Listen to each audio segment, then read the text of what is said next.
Hello everyone, আজকের এই ভিডিওটি খুবই ইম্পর্টেন্ট হতে চলেছে। তোমরা যারা 2026-এ আরআরবি যে ফার্মাসিস্ট যে এক্সামটা হতে চলেছে, যেটা 10ই মার্চ থেকে 12ই মার্চের মধ্যে, ওকে। তো এই আরআরবি এক্সামটা তোমরা যারা দিবে, ওকে, তোমাদের হাতে কিন্তু 50 দিন টাইম রয়েছে, 50 ডেজ টাইম রয়েছে। তো এই 50 দিনের মধ্যে তোমরা কীভাবে প্রিপারেশন করবে এবং তোমাদের যে সাবজেক্টগুলো রয়েছে কোন কোন সাবজেক্ট থাকবে, ওকে, এবং সেই সাবজেক্টগুলোর যেটা হচ্ছে তোমাদের ইম্পর্টেন্ট যে টপিক কোনগুলো, মোস্ট ইম্পর্টেন্ট টপিক যেগুলো থেকে কিন্তু প্রত্যেক বছরে কিন্তু আরআরবির তরফ থেকে কোশ্চেন আসেই, সেই টপিকগুলো নিয়ে আলোচনা করব। তাই অবশ্যই ভিডিওটি সম্পূর্ণ দেখবে এবং চ্যানেলে যদি নতুন হয়ে থাকো অবশ্যই চ্যানেলটিকে সাবস্ক্রাইব করে দিবে, ওকে, একটা সাবস্ক্রাইব করে দিবে। এবং তোমরা যারা এখনও অবধি হোয়াটসঅ্যাপ এবং টেলিগ্রামে জয়েন্ট হওনি অবশ্যই কিন্তু হোয়াটসঅ্যাপ এবং টেলিগ্রামে জয়েন্ট হয়ে যাও, ওকে। তাহলে চলো ভিডিওটি শুরু করা যাক। দেখো, এখানে যদি তোমরা দেখো, এখানে লেখা রয়েছে most important topic for the railway pharmacist exam base on the analysis of previous year question paper, okay. দেখো, প্রথম হচ্ছে ফার্মাসিউটিক্সের যে সাবজেক্টটা রয়েছে, এটা হচ্ছে মেন সাবজেক্ট ফার্মাসির, ওকে। ফার্মাসিউটিক্স তো থাকবেই, যেখানে তোমাদের ডোজেস ফর্ম পড়তে হবে। ডোজেস ফর্ম থেকে tablet, capsule, parenteral, suspension, emulsion, next হচ্ছে ফার্মাসিউটিক্যাল ক্যালকুলেশন, নেক্সট পড়তে হবে good manufacturing practice, good laboratory practice, next হচ্ছে preservative stability and storage condition, micro encapsulation and novel drug delivery system, যেগুলো কিন্তু তোমাদের মোস্ট ইম্পর্টেন্ট যে চ্যাপ্টারগুলো কথা বলছি, ওকে। মোস্ট ইম্পর্টেন্ট টপিকগুলোর কথাই বলছি আমি, ওকে। সব কিন্তু বলছি না, এর কারণ তোমাদের হাতে কিন্তু 50 দিন সময় রয়েছে। তোমরা যদি এই পোর্শনগুলো যদি কভার করো, আশা করি তোমাদের এক্সাম কিন্তু খুবই ভালো হবে। নেক্সট হচ্ছে ফার্মাসিউটিক্যাল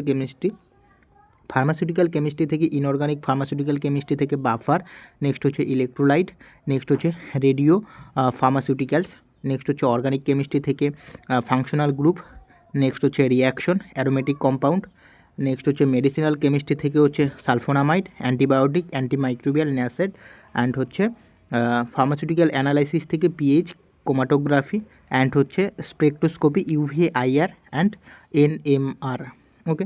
নেক্সট হচ্ছে ফার্মাকোলজি থেকে পড়তে হবে জেনারেল ফার্মাকোলজি, যেটা হচ্ছে receptor, bioavailability, first pass metabolism. Next হচ্ছে অটোনমিক নার্ভাস সিস্টেম, যেটা হচ্ছে ANS, adrenergic, cholinergic, antihypertensive, central nervous system, sedative, antiepileptic, antipsychotic. Next হচ্ছে cardiovascular drug, diuretic, beta blocker, calcium channel blocker. এরপর রয়েছে তোমাদের endocrine system drug, যেটা insulin, thyroid, corticosteroid and antibiotic and অ্যান্টিমাইক্রোবিয়ালের মধ্যে রয়েছে প্যানিসিলিন, সেফালোস্পোরিন। নেক্সট হচ্ছে ফ্লুরোকুইনিন, যে অ্যান্টিবায়োটিকগুলো রয়েছে, ওকে। নেক্সট হচ্ছে তোমাদের ফার্মাকগনোসি থেকে যেটা পড়তে হবে অ্যালকালয়েড, গ্লাইকোসাইড, ট্যানিন অ্যান্ড ফ্ল্যাভোনয়েডটা পড়তে হবে। তার পাশাপাশি crude drug classification and identification. Next হচ্ছে plant hormone and secondary metabolite. Next হচ্ছে extraction and isolation technique, okay. এটা চলে গেল ফার্মাকগনোসি। এরপর হচ্ছে বায়োকেমিস্ট্রি থেকে তোমাদের যে টপিকগুলো পড়তে হবে সেটা হচ্ছে enzyme and their function, carbohydrate, protein, lipid metabolism. Next হচ্ছে vitamin deficiency and source. Next হচ্ছে electrolyte balance and acid base regulation, okay. Next হচ্ছে হসপিটাল অ্যান্ড ক্লিনিক্যাল ফার্মাসি থেকে তোমাদের পড়তে হবে drug interaction and adverse drug reaction, যেটা হচ্ছে ADR, adverse drug reaction. Next হচ্ছে community and hospital pharmacy basic, TDM, therapeutic drug monitoring.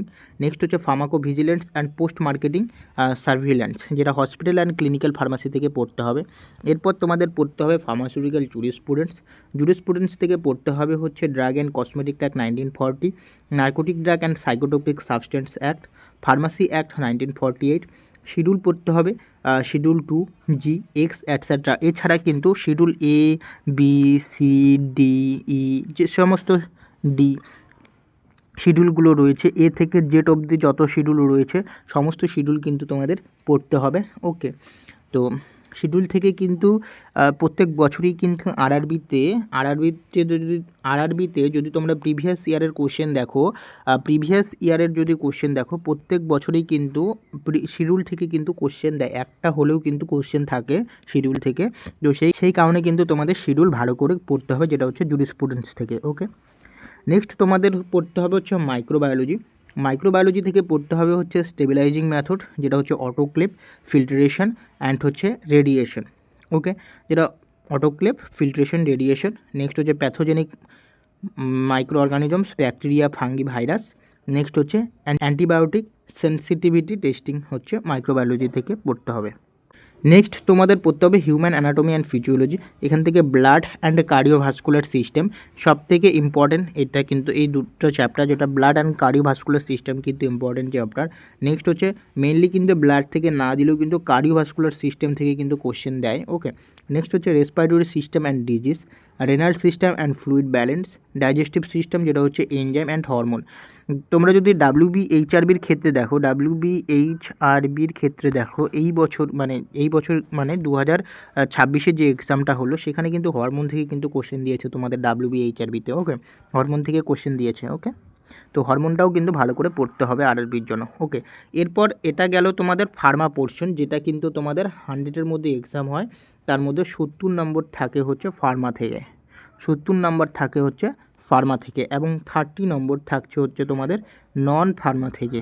Okay, 30 number থাকছে হচ্ছে তোমাদের নন ফার্মা থেকে। তো নন ফার্মা থেকে তোমাদের কিন্তু জেনারেল অ্যাসুরেন্স পড়তে হবে, এবং যেটা হচ্ছে অ্যারিথমেটিক। মেনলি তোমাদের জেনারেল সায়েন্স পড়বে, বায়োলজি, ফিজিক্স, কেমিস্ট্রি বেসিক, যেটা হচ্ছে তোমাদের ক্লাস 12-এর লেভেল, এবং তোমাদের তার পাশাপাশি কিন্তু তোমাদের ম্যাথ জানতে হবে, ম্যাথ থেকে কোশ্চেন দেয়। ওকে, জেনারেল অ্যাসুরেন্স থেকে কোশ্চেন দেয়, তো এবং কারেন্ট অ্যাফেয়ারেন্স থেকেও কিন্তু তোমাদের কোশ্চেন দেয়। ওকে, তো বায়োলজি, ফিজিক্স, কেমিস্ট্রির পাশাপাশি তোমাদের কিন্তু কারেন্ট অ্যাফেয়ারেন্সও দেখতে হবে, ম্যাথ দেখতে হবে, যেটা হচ্ছে ক্লাস 10-এর ম্যাথ। ওকে, ক্লাস 10-এর ম্যাথ দেখতে হবে। ওকে, নেক্সট হচ্ছে তোমাদের যে ইম্পর্টেন্ট যে টপিকগুলো তোমাদের কভার করতে হবে সেগুলি হচ্ছে তোমাদের 1 নম্বর হচ্ছে ফোকাস করতে হবে on high weighted subject first, যেমন ফার্মাকোলজি, ফার্মাসিউটিক্স, জুরিসপ্রুডেন্স। তোমাদের এই 3টা সাবজেক্টে মেন ফোকাস করতে হবে, ফার্মাকোলজি, ফার্মাসিউটিক্স, জুরিসপ্রুডেন্স, এই 3টা সাবজেক্ট। ওকে, মেন ফোকাস রাখতেই হবে। নেক্সট হচ্ছে প্র্যাকটিস প্রিভিয়াস ইয়ারের কোশ্চেন পেপার। তোমাদের যে প্রিভিয়াস ইয়ারের যে কোশ্চেন পেপার আগে হয়েছিল, 2019-এ হয়েছে, 2025-এ হয়েছে, নেক্সট হচ্ছে 2014-তে হয়েছে, 2015-তে যে এক্সাম হয়েছে, যেটা হচ্ছে আরআরবি তরফ থেকে যে এক্সামগুলো হয়েছে, তো সেই এক্সামগুলোর কোশ্চেন কিন্তু প্রিভিয়াস ইয়ারের কোশ্চেনগুলো কিন্তু তোমাদের দেখতে হবে, এবং সেই কোশ্চেনগুলো কোথায় পাবে, সেই কোশ্চেনগুলো আমি প্রোভাইড করে দেবো টেলিগ্রামে এবং হোয়াটসঅ্যাপে প্রোভাইড করে দেবো, তাই অবশ্যই তোমরা টেলিগ্রামে এবং হোয়াটসঅ্যাপে জয়েন্ট হয়ে যাবে। ওকে, নেক্সট তোমরা যদি দেখো এখানে আছে কি, নেক্সট আছে মার্ক শর্ট নোট অ্যান্ড হচ্ছে তোমাদের কিন্তু আর একটা করতে হবে, যেটা হচ্ছে শর্ট নোট কিন্তু তোমাদের নিজেদের বানাতে হবে। শর্ট নোট বানাতে হবে, কারণ শর্ট নোট কিন্তু মোস্ট ইম্পর্ট্যান্ট। ওকে, যে সমস্ত মোস্ট ইম্পর্ট্যান্ট যে টপিকগুলো থেকে যে মোস্ট ইম্পর্ট্যান্ট যে টপিকগুলো থেকে তোমাদের কিন্তু শর্ট নোট বানাতে হবে, যেগুলো মোস্ট ইম্পর্ট্যান্ট, সেই রিলেটেড একটা শর্ট নোট বানাতে হবে। ওকে, এবং এরপর তোমাদের যেটা করতে হবে, take mock test regular for time management. তোমাদের কিন্তু মক টেস্ট দিতে হবে, তোমাদের রেগুলার মক টেস্ট দিতে হবে, রেগুলার একটা হলেও কিন্তু তোমাদের মক টেস্ট দিতে হবে। কেন দিতে হবে? কারণ তোমাদের টাইম ম্যানেজমেন্ট করার জন্য। অনেকে দেখবে তোমরা যখন এক্সাম দিতে যাও, বা তোমাদের মধ্যে হয়তো হয়েছে, তোমরা যখন ফার্স্ট টাইম কোনো এক্সাম দিতে যাবে, সিবিটি এক্সাম দিতে যাবে, তখন দেখবে যেখানে 100টা কোশ্চেন থাকছে, 3 আওয়ার টাইম থাকছে, তো তার মধ্যে কিন্তু তোমরা কিন্তু কমপ্লিট করতে পারছো না।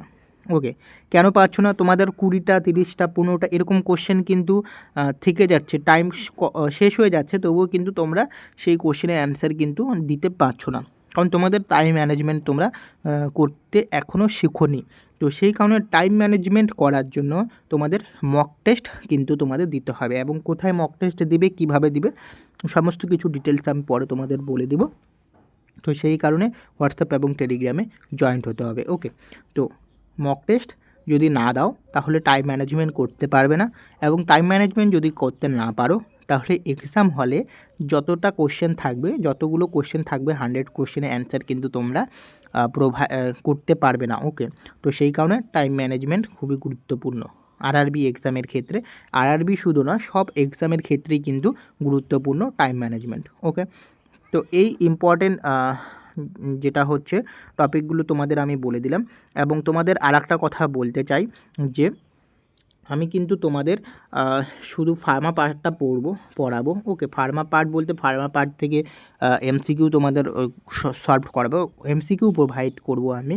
কিন্তু তোমাদের যে নন ফার্মা পার্টটা যে রয়েছে, নন ফার্মা পার্টটা কিন্তু তোমরা দেখে নেবে, ইউটিউবে অনেক ইউটিউব চ্যানেলে রয়েছে, সেখান থেকে কিন্তু তোমরা নন ফার্মা পার্টটা কিন্তু দেখে নেবে। ওকে, তো আজকের ভিডিওটি এখানে শেষ করছি। আশা করছি তোমাদের ভিডিওটি ভালো লেগেছে। যদি ভিডিওটি ভালো লাগে অবশ্যই চ্যানেলটিকে সাবস্ক্রাইব করে দিবে এবং হোয়াটসঅ্যাপ এবং টেলিগ্রামে অবশ্যই জয়েন্ট হয়ে যাবে। ওকে, তাহলে দেখা হচ্ছে পরের ভিডিওতে।